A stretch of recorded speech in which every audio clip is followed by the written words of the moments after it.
කවුද කියලා කරලා මම දැන් ඔයාලට කියලා දෙන්න හදන්නේ මුලින්ම සින්දුවක් කියන්න බැරි කෙනෙකුට හරි සින්දුවක් කියන්න පුළුවන් විදියක්. ඒ කියන්නේ මොනවත්ම සින්දුවක් කියන්න බෑ කියලා හිතන පාටියකට ගිහිල්ලා කොම් වෙන කට්ටියට එහෙම සින්දුවක් කියන්න පුළුවන් විදියක් තමයි මම මේ ඔයාලට කියලා දෙන්න හදන්නේ. මුලින්ම අපි තෝරගන්න ඕනේ ඔයා කැමති සින්දු 15ක්. කැමති සින්දු 15ක් තෝරගන්න ඕනේ. ඒ සින්දු 15 ඇතුළත තියෙන්න ඕනේ.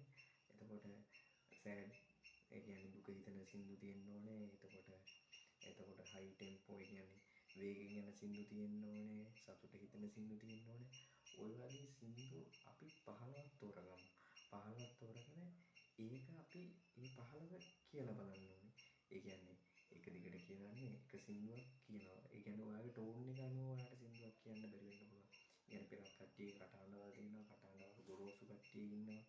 ආයෙ තව කට්ටිය ඉන්නවා කටහඬවල් නිකන් තව ගෑනු ළමයින්ගේ වගේ එහෙම සමත් තවත් කට්ටිය කටහඬවල් තියෙනවා. සමහරුන්ගේ නිකන් ඉතාමත් ලයාන්විත කටහඬවල් තියෙනවා. ඒ වගේ ඉතින් අපි ඒ සින්දු 15 අරගෙන එකින් එකට අපි කියලා බලන්න ඕනේ කෝකද අපිට සෙට් වෙන්නේ කියලා. ඒ කියන්නේ ඔයාටම තේරෙයි අපි මොකක් හරි සින්දුවක් කියනකොට ඔයාගේ ටෝන් එක අනුව ඒ සින්දුවාට සෙට් වෙනවද නැද්ද කියලා. ඒ කියන්නේ ඔයාට මොකක්ද සින්දුවක් කියන්න බැරි වෙන්න පුළුවන්.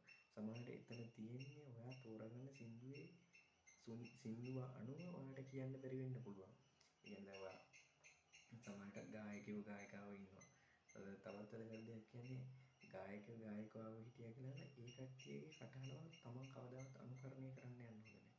අනුකරණය කරන්න යන්න හොඳ නැහැ කියන්නේ අතුල අධිකාරී එයාගේ සින්දුවක් කියනවා නම් එයා කියන විදිහට කියන්න යන්න ඕනේ. අපි අපේ වොයිසින් අපි කියන්න ඕනේ. ඒ කියන්නේ එයාගේ සින්දුවක් කියනවා නම් පැවුනත් නැවුනත් නියගේ පෙම සිහි කරලා ඒ වගේ එයාගේ කටහඬින්ම කියන්න යන්න ඕනේ. අපි අපිට අනන්න කටහඬින් ඒ සින්දුව කියලා බලන්න ඕනේ. එතකොට අපිට තේරෙනවා ඒ සින්දුව Tamanට කියන්න පුළුවන්ද බැයිද කියලා. අනිත් එක සින්දුව හොඳට ඇනලයිස් කරන්න ඕනේ. කියන්නේ අපි සින්දුව හොඳට අහන්න ඕනේ. හොඳට අහන්න ඕනේ කියන්නේ දැන් ඔයාලා දැකලා තියෙනවානේ ගායකයෝ කියනවා පිච්